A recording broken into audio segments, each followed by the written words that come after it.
और उसके चेयरमैन, तो उनकी अहम भूमिका होने वाली है ग्रास रूट डेमोक्रेसी को मजबूत करने के लिए, जिले की प्लानिंग और डेवलपमेंट को आगे बढ़ाने के लिए। अब केवल डीसी जिम्मेदार नहीं होगा, बल्कि जनता के चुने हुए प्रतिनिधि जिले के विकास में अपनी महत्वपूर्ण भूमिका निभाएंगे। तो इस दिशा में जम्मू कश्मीर आगे बढ़ा है। अभी हाल में जो एक विवाद काफ़ी जम्मू कश्मीर में बढ़ा है, और वो है ज़मीन से जुड़े कायदे कानून, जो नई व्यवस्था आपने की है। एक तरफ जो रोशनी एक्ट को जो है एबॉलिश किया गया, हाई कोर्ट का आदेश भी था। दूसरी तरफ जो है आपने जो दूसरे प्रोविजंस किए, जम्मू कश्मीर की जितनी भी पार्टियां हैं वो ये कह रही हैं कि यह जो है जम्मू कश्मीर के लोगों को इससे काफ़ी बड़ा नुकसान होने जा रहा है, इसको लेकर कोलाहल मचा हुआ। आखिर इससे क्या इम्पैक्ट पड़ने वाला है? क्या वाकई ऐसा होने जा रहा है जैसी आशंका जाहिर की जाए? मुझे लगता है कि 70 साल की नाकामियों को छिपाने के लिए एक फॉल्स प्रोपेगेंडा वहाँ शुरू किया गया है। और रोशनी एक्ट के फैसले को अगर आप देखेंगे, उसकी बारीकियों में आप जाएंगे, तो 3,48,000 कैनाल जमीन में से 3,40,000 कैनाल जमीन मुफ्त में बांटी गई।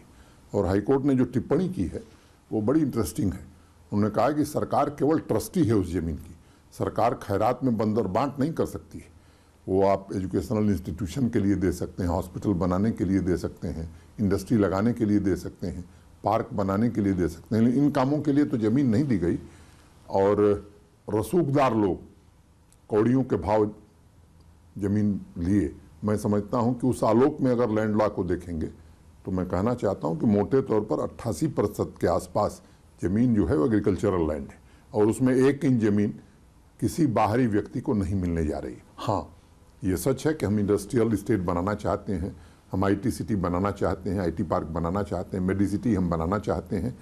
और मुझे लगता है कि किसी को ये हक नहीं है कि किसी का बच्चा लंदन में पढ़े, कोई बीमार हो तो उसका इलाज देश नहीं दुनिया के अच्छे अस्पताल में हो, और जम्मू कश्मीर के सामान्य नागरिक के लिए प्राइवेट सेक्टर के बढ़िया इंस्टीट्यूशंस ना हो, इंडस्ट्री ना हो, रोजगार के लिए अच्छे हॉस्पिटल्स ना हो। मैं समझता हूँ ये उचित नहीं है, और उस दिशा में एक महत्वपूर्ण फैसला है। और इंडस्ट्री की जो पहली अनिवार्य शर्त है, मैं मानता हूं कि वो है लैंड, और दूसरी है रॉ मटेरियल की अवेलेबिलिटी। तो कश्मीर, जम्मू कश्मीर इस मामले में समृद्ध है। हॉर्टिकल्चर, एग्रीकल्चर, एप्पल देश का 3/4 वहाँ होता है, वॉलनट सबसे ज़्यादा और अच्छी क्वालिटी का वहाँ होता है, दुनिया का सबसे अच्छा केसर वहाँ होता है। मैं कहूँ कि चावल, अगर मैं कहूँ तो जम्मू हो या कश्मीर का वो ज़िला हो, वैसा चावल कहीं होता नहीं। अगर मैं राज्य की बात करूं तो वहाँ के लोगों को जानबूझ करके दुनिया के पटल पर इनका सामान न बिके, आर्थिक रूप से ये संपन्न न हो। मुझे लगता है कि कुछ लोगों ने किया था, और ये लैंड लॉ जम्मू कश्मीर के विकास में मील का पत्थर साबित होगा। ये जो एक बड़ा चैलेंज है आपके लिए वो है जो युवा हैं उनको रोज़गार देना। जो राष्ट्रीय एवरेज है बेरोजगारी का, वो अगर देखें तो जम्मू कश्मीर में वह सीधे बेरोजगारी डबल है उस राष्ट्रीय औसत के।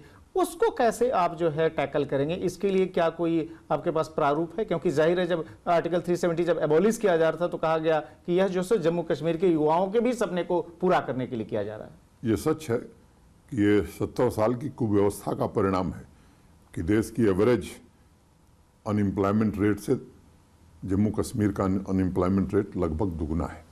और बहुत संजीदगी से और गंभीरता से उस काम को हम लोग आगे बढ़ाना चाहते हैं। पहला, जिसके पहले आपने प्रश्न पूछा, एक जवाब तो उसी में छिपा हुआ है कि इंडस्ट्री आएगी तो रोजगार निश्चित रूप से बढ़ेगा। और नई इंडस्ट्रियल पॉलिसी हमारी भारत सरकार के वित्त मंत्रालय की स्वीकृति हो गई है। मैं उम्मीद करता हूं कि जल्द ही कैबिनेट से